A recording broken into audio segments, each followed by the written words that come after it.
Bom, então nossa aula hoje, novamente, né, boa noite, nós vamos estar falando sobre o dimensionamento do comprimento de pista, né? Quais são os fatores que influenciam na escolha do nosso dimensionamento do comprimento da nossa pista em si?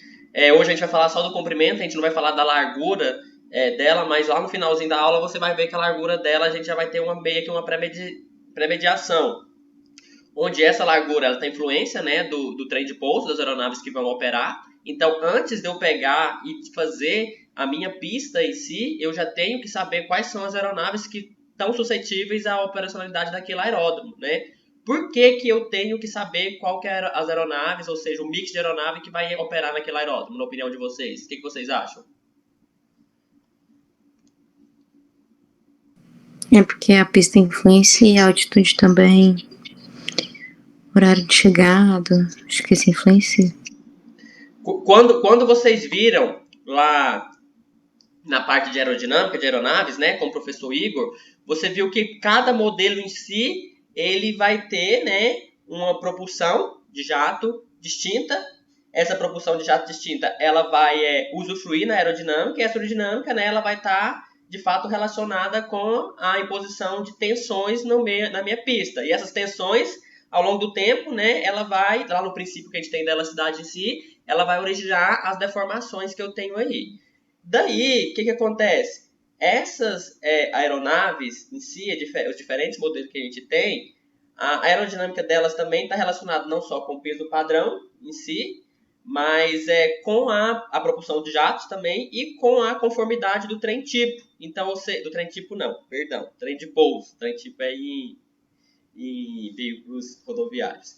Com trem de pouso. Então, a distância do eixo, né, de um trem de pouso ou outro, né, ele está relacionado com a imposição do nível de tensões no meu pavimento, aí, da minha pista em si. Está relacionado também com a aerodinâmica, em função do que? Da pressão que vai estar submetida nesse trem de pouso. E por isso que a gente faz, quando vamos dimensionar a pista, né, a gente faz essa análise do OCN e PCN.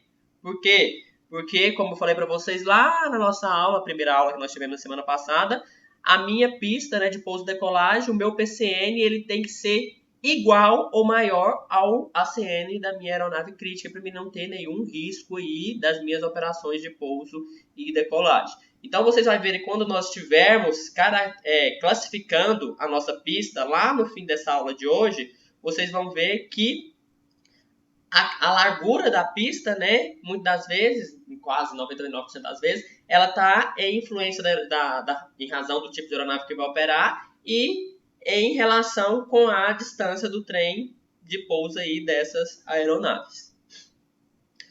Bom, então qual que é o objetivo dessa nossa aula hoje, né? Então, é compreender a classificação das pistas de pouso e decolagem, quanto à sua extensão e largura. A largura aqui, então, a gente entra só em relação ao RBAC, mas na próxima aula a gente vai ver. A altitude do local, ou seja, a altitude na qual vai estar implantado o meu aeródromo e a operação dessa pista de pouso e decolagem. Bom, então, comprimento de pista, né? Quando eu falo em comprimento de pista e a extensão, né? Como que eu sei qual comprimento de pista vai ser ideal, se ele vai ser eficaz ali para aquele local, para as aeronaves que vão operar ali. Então, como a Laís falou, né? Então, tem uma série de fatores aí que vai impulsionar, né? E vão ser preponderantes aí na escolha e no dimensionamento do comprimento de pista.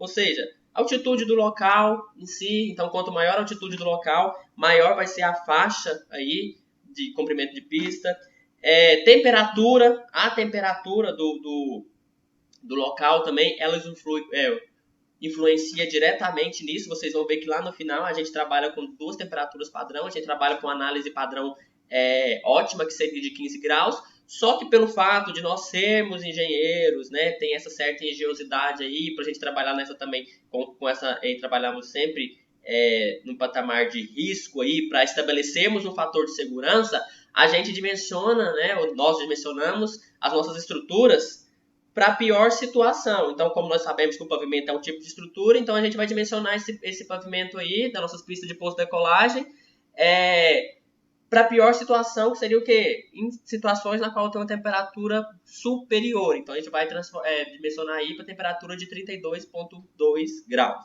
Aí você fala, professor, mas essa temperatura é uma temperatura baixíssima. Tá, essa temperatura está relacionada em questão da nossa infraestrutura aeronáutica, né? Vocês lembram que eu falei para vocês que a gente tem uma certa diferenciação da infraestrutura aeronáutica para a infraestrutura aeroportuária. Então, ela vai estar relacionada com a infraestrutura aeronáutica em si. Para nós, se a gente for ver, é uma temperatura muito baixa, porque nossos pavimentos aí tem rodoviários em si, eu chego a temperatura em torno de 160 graus Celsius quando ele está em operação aí, com a temperatura amena do ar em torno de, vamos supor, 34 graus. Mas essa questão aí, que eu estou falando de 32,2, é em relação à nossa infraestrutura aeronáutica. Bom, então, comprimento de pista, né? A gente vai ver que a gente tem que ter um comprimento de pista favorável tanto para as operações de decolagem quanto para a operação de pouso. Então, de início aqui, o comprimento de pista para a decolagem, ele deve ser tal que uma vez iniciado, a aeronave possa, se preciso, abortar a decolagem e parar com segurança, ou completar a decolagem e iniciar a subida também com segurança. Então, o comprimento de pista que eu tenho que ter no meu aeródromo quando eu vou dimensionar ele ali, colocar ele para operação, ele deve ser suficiente. Se acaso a minha aeronave pegar e começar a fazer a velocidade de decisão, seria a velocidade de decolagem, e ela precisar parar, acontecer uma pane nela, então ela tem a capacidade de desacelerar ali as turbinas e parar com segurança. Ou se acaso o piloto ali decidir completar essa decolagem, mesmo ela estando, né, com esse problema na turbina aí, muitas vezes que esse problema da turbina acontece o quê? A perda de empuxo. Eu não sei se vocês viram isso na parte de aerodinâmica, né? Que minhas turbinas ela tem uma capacidade de empuxo ali. Então, quando ela perde esse empuxo, ela seja suficiente para ele pegar e adquirir a velocidade de decisão em si e conseguir fazer a decolagem. Daí, né? Com segurança. Então, ela tem que ter um comprimento que tanto para a parte de que eu queira abortar ou eu queira continuar a decolagem, eu ter algum problema ali nas minhas turbinas, ela seja eficaz. Com isso, a gente tem essa esquematização, né? Que essa esquematização é para dimensionamento de pistas para decolagem, na qual, né, eu tenho o quê? Eu tenho a corrida de decolagem, que é conhecida como TOR, Take Off Run também, a distância de aceleração e parada, que é a ASDA, e a distância de decolagem, que é Take Off Distance. Aqui vocês notam que eu tenho 6 pontos, A, B, C, D, X, Y, Z. E eu tenho 4 velocidades, V1, VR, Velocity e V2. Primeiro, a gente vai analisar a seguinte situação. Suponha, né, que o meu avião, a minha aeronave, vocês estão vendo meu cursor aqui? Professor, só um minutinho. A Cita Dayana ia estar aguardando. Ah, perdão.